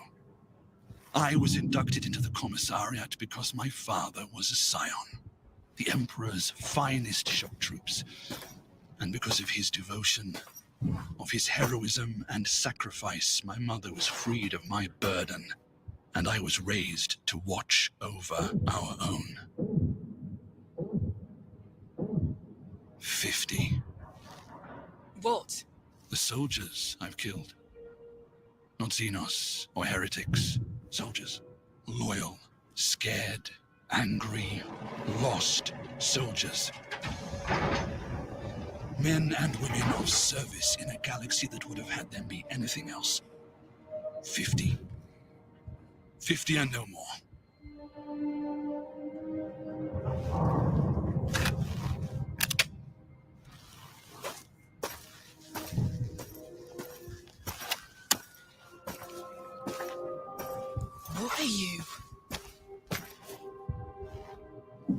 staying. When all is dust, I will have seen out this wretched life stood beside these people, not stood at their backs, not looking over their shoulder. So, you would meet the Emperor a traitor? Trying to shame me into leaving. You would have made a fine commissar. Brock, you... Here we go.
That was just the scouts.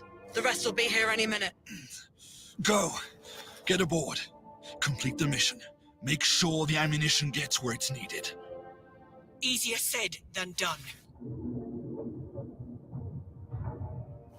Once the haulers are loaded, signal the Chalice. She'll send a squadron to cover your ascent. They couldn't have given us that escort on the way down. We didn't have the cargo then. What was there to protect? Bastards! Aren't we all? Yep. Hey, anonymous dude. Long time no see.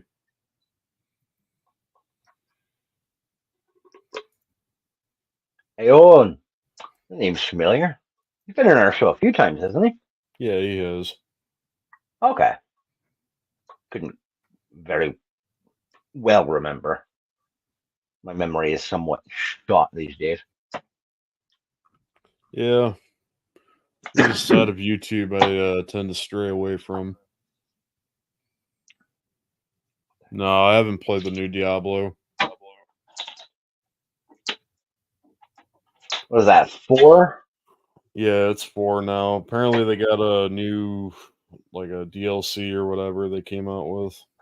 I haven't touched Diablo since like Diablo 2.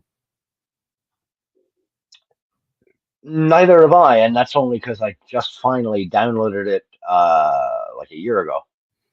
Hmm, Got it on my Xbox. gotcha. Okay. Yeah, I mean,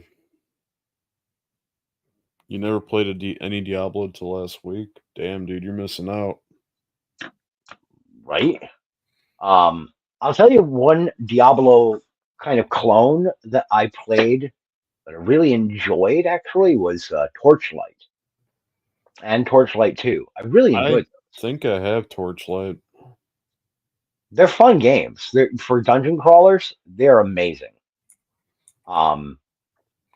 I never got around to getting a copy of Torchlight 3, but I have heard it was actually a step down from 2.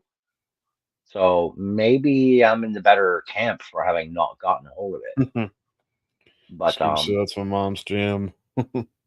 eh, I've only played through Torchlight 1 once, and I've only played through Torchlight 2 once. So that might actually be something for me to go back and play again later on down the road. I'm sure your computer can handle it. It's such an old game. It's, Oh, I've got them you both know, on. I've got them both on my Xbox. oh, I was gonna say even like on the PC, I'm sure it can handle it. Yeah, no, I got it on my console. I tend to be more of a What, Diablo console 1 gamer. too? Oh no, I'm talking Torchlight 1 and 2. Oh, okay. No, Diablo. I played the first Diablo on the PlayStation 1. Um, and I have Diablo 2. I think it's the Lord of Chaos edition or I something. remember the first time you meet the butcher in the first game. Oh, I was like so out of my depth and unprepared. All you hear is fresh meat. You're like, shit, what do I do? Yep, just run away, run away, run away. Wasn't enough. They're selling the expansion in the game for 70 right now, rather spendy, but I'm enjoying it every moment of it. That's good. I'm pretty sure I have Diablo 4 for PC. It's on Blizzard though. Mm. I never really touched upon it. Like I never really got into it.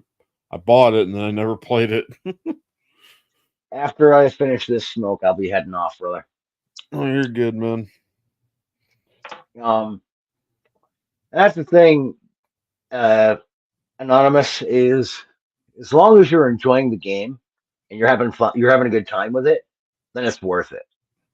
Honestly, especially in a market that's glutted with a lot of titles that you really can't get much enjoyment out of, or they're absolutely not worth the money that they charge for some games.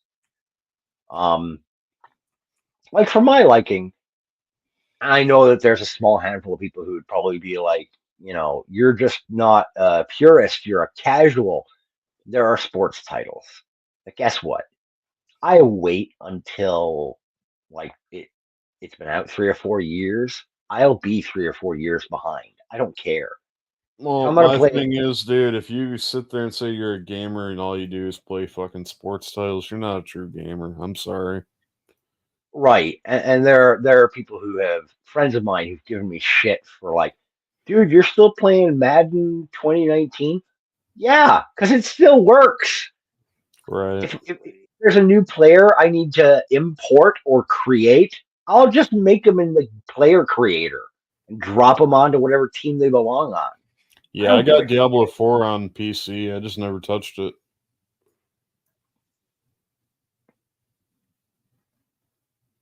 Now, is that the one that's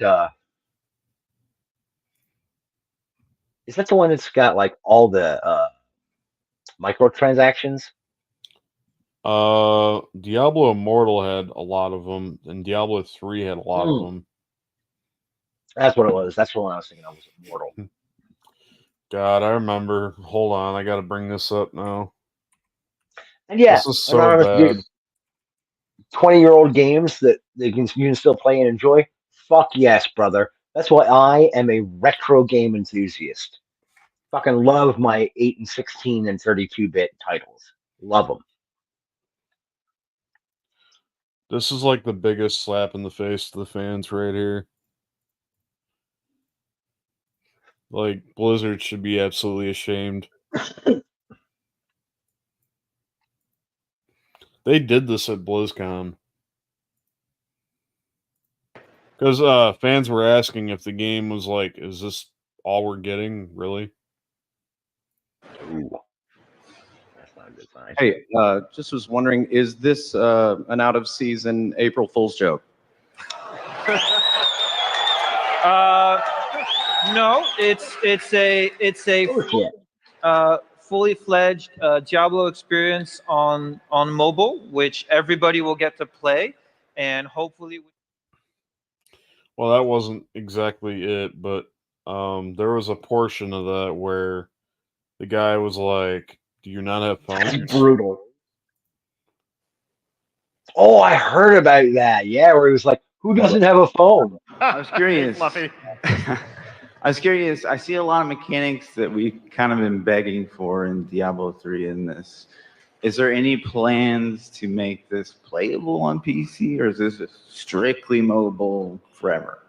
Are there any? The current plan is to be on mobile, both Android and iOS. We don't have any plans at the moment to do PC. Do you guys not have phones? Yeah, you guys all have Everyone's got a phones, phone. right? You can play on your tablet too.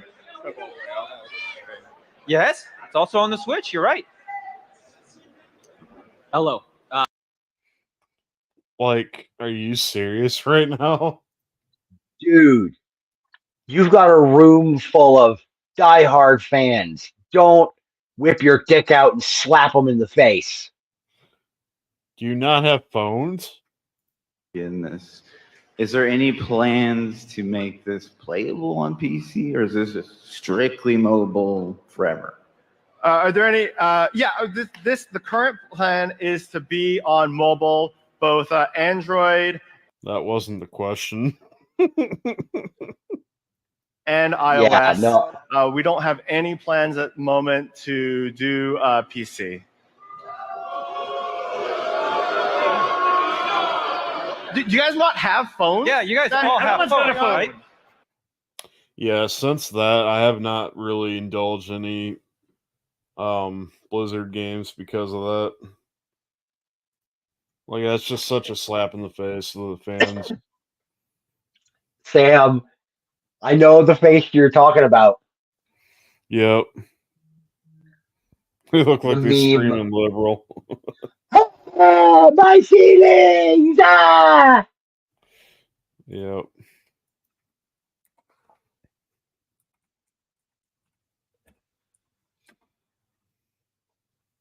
Hold on. With I got- Immortal Anonymous, dude, I think Diablo Immortal, correct me if I'm wrong, was that only ever mobile?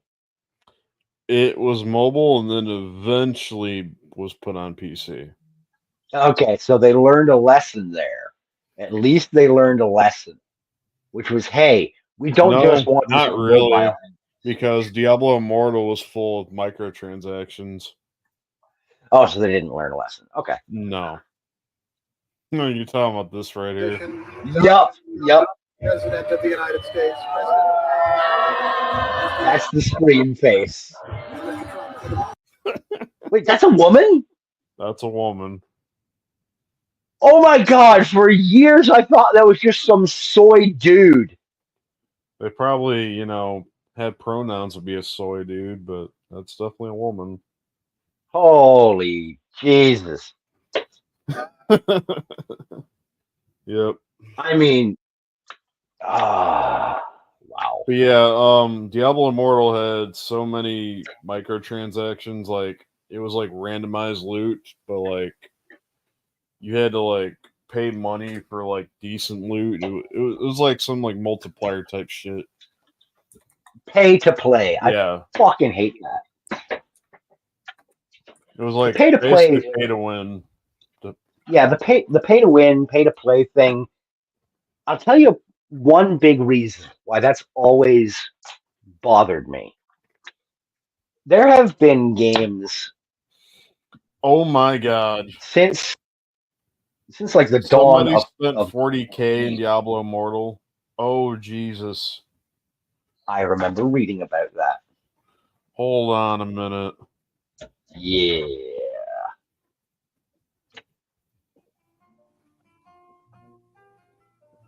No. How much is this? At least probably $30,000, $40,000. Look at that gear. Look how many legendary crests he has. So basically one stack is $100. 200, 400, 600, 800, 1,000. That's 2,000, 3,000. He's just got $3,000 just on a stack in inventory. He chilling. That is fucking bad, dude. Oh my god.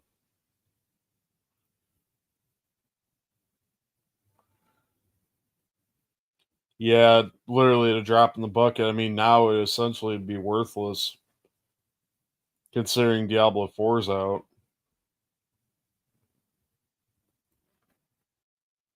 That's bad, dude.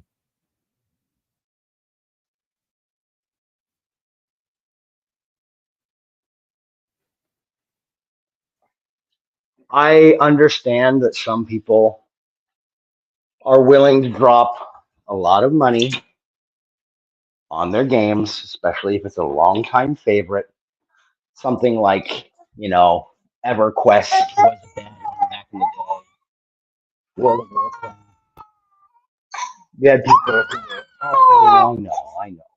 I'm taking care of that, sweetie. People who were basically just throwing their life savings into these fucking games. I love my hobbies, but I don't think I will ever love a hobby enough to spend that much money on it. Oh, dude, people spend more than that on Eve. Heard. Eve and apparently Star Citizen.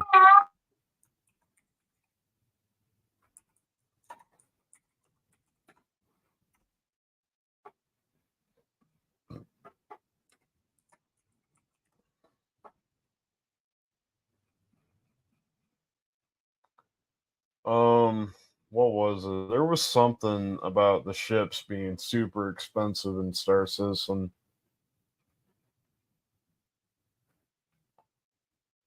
Trying to think where I read that at.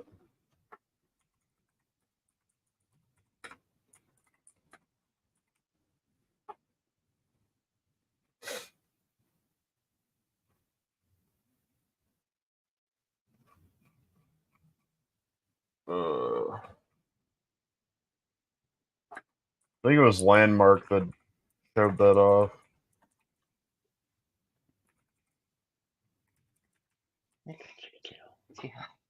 He's my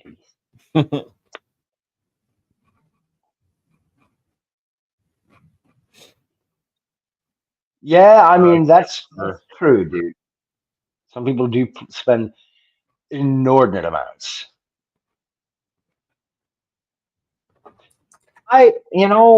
Here's the thing, Anonymous, with if you're having fun and you're spending to get ahead and it's a hobby, as long as you're not spending money that needs to go to obligations and concerns of your day-to-day life. Like if you've got the expendable funds, I have no way of waggling my freaking finger at anybody. So long as On a video game, though, bro. Yes, it can get insane. But that's why I'm saying if you are taking care of your obligations and your responsibilities. But here's the before thing you between spend like a car and a video game. You own the car. This is digital market here, bro. Like you don't own this. Right. That's kind of another thing is like, are you making an investment in something that you can touch, that you'll have if you can access physically to? touch and hold or have, that's Right. different. Is there any kind of level of perpetuity to it? Because otherwise, I'd have to be in agreement with Brother Cortex here and going, that's a bit nuts. Yeah, I mean, I think it was Star Citizen. I will get. Uh-oh. Yeah, she wants her lunch. I'm not gonna put myself on mute, obviously.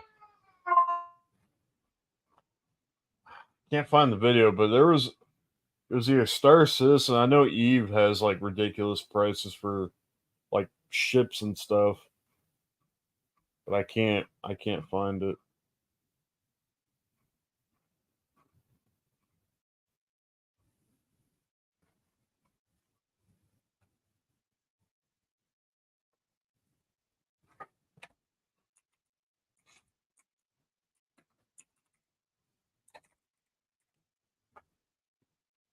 Oh, there it is. Star Citizens DLC is $48,000.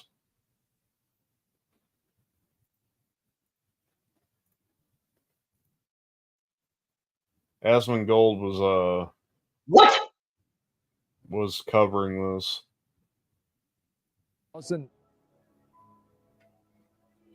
Ahead of all others, this definitive armada is an equal match to the noble title of Legatus Navium, comprised of over 175 vessels from every manufacturer of note. This perfect collection, including I've not all played ships Star released, Citizen, but that's kind of what I was getting at. Is like there's ships in Star Citizen supposedly are fucking $48,000 USD. I gotta look this up now. I gotta confirm for that kind of money, the folks at Eve had better be sending you a hooker as well. And not just any hooker, like a high class hooker who you get to use for whatever for a month. What the shit? Hang on. That is insanity itself.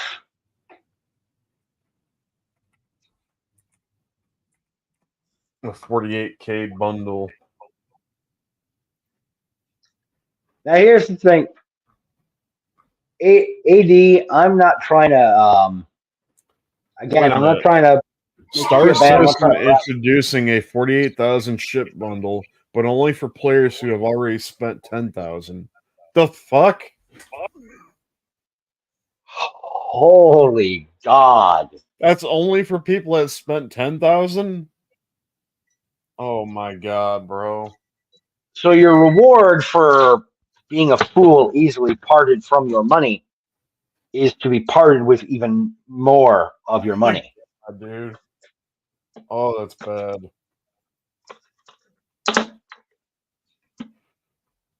Oh, that's so bad.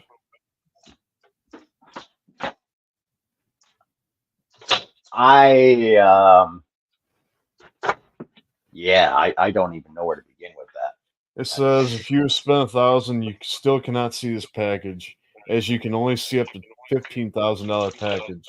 You need to spend 10,000 before you can see this $48,000 package. So wait, you don't need. Okay, so basically, So you already have to put money down before you can make the purchase. So it's hey, pay pig. We want more of your money before we're going to allow you to see what you can buy for even more of your money. Yeah. This is fucking ridiculous. I'm actually looking at it right now. Yeah, you know, there are special people in this world who will pay any amount of money to feel like they've been returned to their best days of life.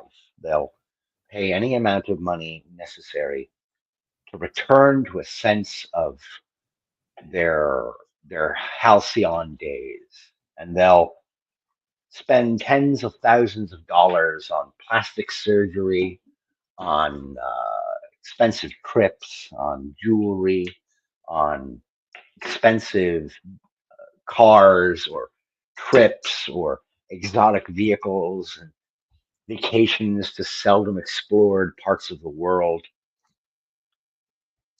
And then there are these people who will spend their hard-earned money on digital bits of code that they don't even own. Like somebody just said here, NFTs without the crypto. Yeah. You can't even trade it back. Dude, that is fucking stupid. That's like 2K shy away from 50K, man. Man. I know very well that there are people who would look at me with this kind of take and say, "Well, Josh, you've got no room to talk about how much money you're spending I on don't things. know. You've got 4 kids that you're going to end up spending an untold amount of money on raising, feeding, clothing, educating, training in whatever trades or skills that they want to learn as they grow older.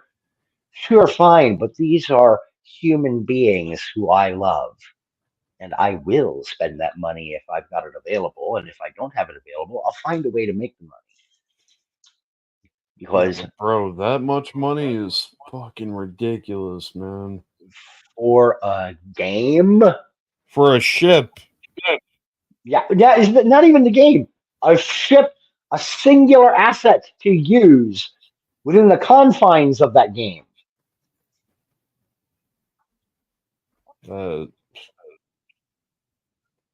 That's somebody who has way too much money and time on their hands.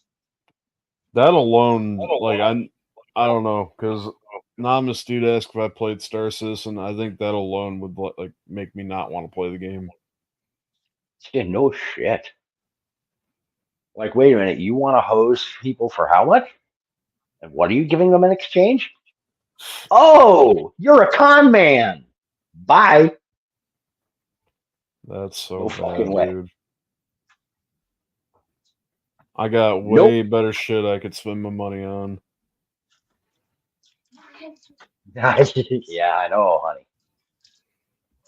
Some people are crazy, aren't they? Even the 15-month-old agrees with me. Of course, I'm her dad. She'll agree with me on just about anything until she can talk. Then, woohoo, I'm done. Score some chicks with that ship. You betcha, buddy.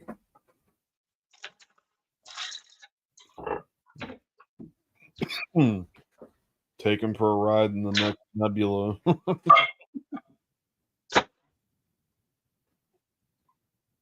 Nah, fuck that. I'll use a Millennium Falcon. Fuck yeah! The original gangster ship, all right, brother? Right. Because that motherfucker can make the castle run. That's just $48,000 for a fucking asset, dude. I know.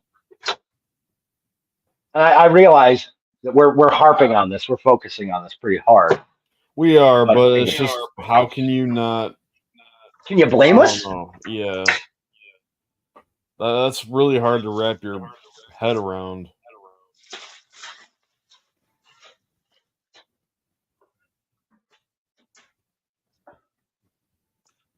I don't know if I would be like impressed or just be like, that is the biggest fucking loser I've ever seen in my life. Depending. Fuck that. I'd rather go buy a new truck than fucking. You know what I mean? Like, yeah, whole new mode of transportation. The highest amount of money I've ever known somebody personally to spend money on in a single shot was way back in the day on the original Xbox console. There was a game called Steel Battalion. This was a mech shooter game. And it came with a standalone control console with a whole ton of switches and lever buttons and gauges. You had to plug the thing into its own separate power source and then connect it into the 4th player port on the Xbox itself so that you could operate your mech in game. And the game and the whole rig altogether cost $250 retail. I actually worked with somebody who had purchased it. So yeah, I wouldn't mind buying something like that because at least I can hold it. Right. And I asked him, hey, you got Steel Battalion, you got that whole setup. Was it worth it? And he looked me dead in the face and said, if I had more time to play it, absolutely, because all he really played were mech games. like Mech Warrior Mech Assault, and Mech Assault, all those kind of mech pilot games. That was his big thing. So this was like his holy grail. This was his biggest thing. But he bought it the Christmas after he and his wife had just had their first child. But he never had fucking time to play it. He's like, if I was still single, it absolutely would have been worth it. But now I've owned the bitch for a year. I've played it 4 times. Not worth it. It's like, well, that kind of puts it in perspective. It really does. Yeah. You know, like as much as I love my retro games, especially playing Final Fantasy Tactics Advance again, I thought to myself the other day, like, I've been spending way too much time playing this game. I've been playing it on my SF2000 for about 2 months. You know how much total time I have clocked in on it? No, how much? 23 hours. And it feels like a lot. It feels like a lot because I play it in these short little fits and bursts. Yeah, So I play it a little bit that's every nothing day. compared to what I've played. Right. I sit there and I was thinking like, well, wait a minute. 23 hours isn't really all that long. Don't tease the dog. You hear her laughing at this shit? Don't Sure tease do. the dog. That's mean. Although I'll be fair, the dog deserves it, kind of. Well, you know, I gave her a half a cheese stick when she first got got after her breakfast this morning. She was still kind of acting like she was hungry, so I cut up half a cheese stick for her, handed it to her, brought her down out of her high chair. She's toddled not 3 steps away, and this giant fucking brute just walks over, I move, snatches it right out of her hand, and she just looks at him like, bitch. It's like, well, he's a dog. He's gonna do that. It's instinct. If they have snurbles available, they're gonna go right for them. Yep. So now she's kind of like dangling these cheese poofs in front of him, like, and then biting it. I'm like, oh, you know what you're doing to that poor animal. Not that he's a poor animal, the great big Gooba Loop. Look at him. You're just staring at me because now I've got a cheeseburger on the counter. He's like, can I have some, boss? No, you may not. And we got the other smaller dog over there, and the baby. Hi. Yeah. I can hear. But anyhow, brother, I am going to get going so I can have my lunch and get some shit done around the house Yeah, here. I gotta get some chili going here in a minute. All right, brother. Sam, Tekken is an awesome series of fighting games. Always worth getting back into. Tekken. I will add that. I've only ever looked at Tekken. I've never actually played Tekken. The last Tekken game I played was, I think, 5. Still stands up, man. Still a great series.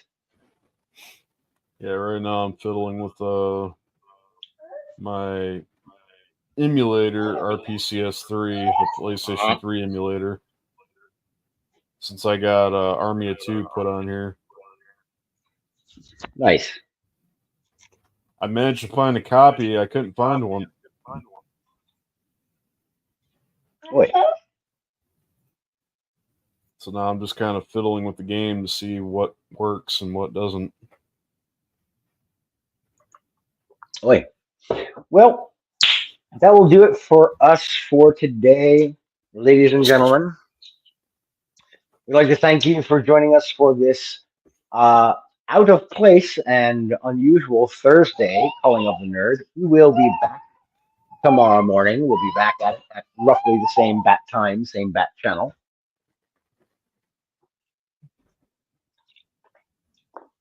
And something I did not get around to touching upon today that I didn't really bring up because I have yet to see a conclusion to the situation. What's but I often mention Substack when I get the opportunity. I do like promoting it. There's been a little bit. I like Substack. I want to remain on the platform as a writer there, as an author. But there has been a small problem that is becoming more prevalent for consistent and regular users and writers on Substack. There's a handful of other sites and services that recently have been rightfully and demonstrably accused of scraping people's Substacks in order to float material onto their own sites or blogs or what have you, and monetizing the free material that Substack writers are putting up on their own Substacks, and they're not crediting the original authors. They're not saying this was taken or written by or taken from. They're not doing any kind of attribution.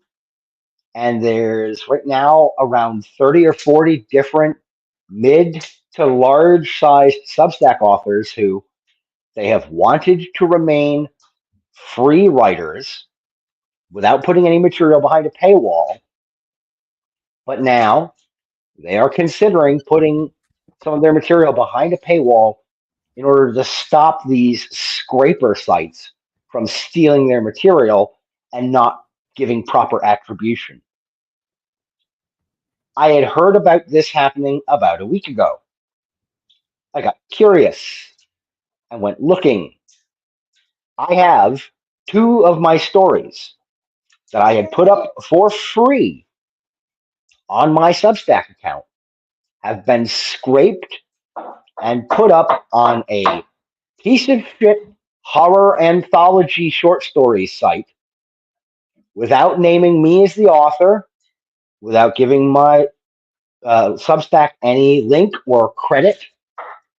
So I've got my material being used by some other fucker out there, and they're charging a subscription membership to other people to say that they wrote this shit. We're not happy. Now, mind you, there's only 30 to 40 people who are aware of this having happened to them thus far. And we have asked the folks, we've asked Chris Best and Hamish McKenzie, the guys who own and operate Substack, can you look into this? We are waiting on their response. And Chris Best put out kind of a public notice that he's going to have a response for us sometime this afternoon, sometime between 5 and 6 o'clock Eastern Standard Time, that he will have a statement to put forth on his own Substack account. So a lot of us are kind of holding our breath like, please tell me you're going to do the right fucking thing. Because there's his track record right now is 50-50. He's made some smart moves that have been helpful to us. He's made some stupid moves that have been hurtful to us, that have done us no good. So this is kind of a testing the bridge moment.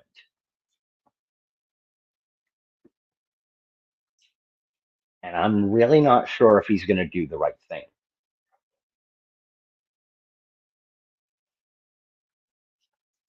It's not like we're asking for. It's not like we're asking for a lot. All we're asking the heads of Substack right now for is we want them to take some first step against these scraper services. To say, hey, look, you can't take other people's material on our service without giving proper attribution. You have to at least name who the original author was, where you got the material from. For a lot of us, that would be enough. Even for me, I would say, you know what? That's enough. That will satisfy me. Just tell people, hey, here's this story. We got it from this douchebag over here from Minnesota. I'll be okay. I will clap my hands and say, all right, your readers could get it for free by coming straight to my Substack. But if they want to pay you a fee to get it, okay, their mistake. But at least then I'm getting the credit for having created the material in the first fucking place.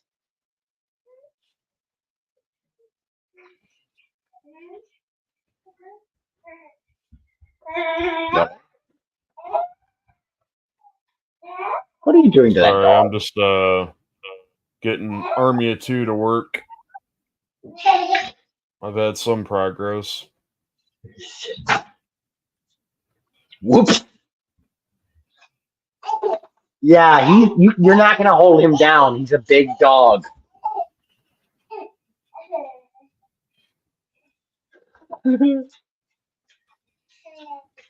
What are you doing?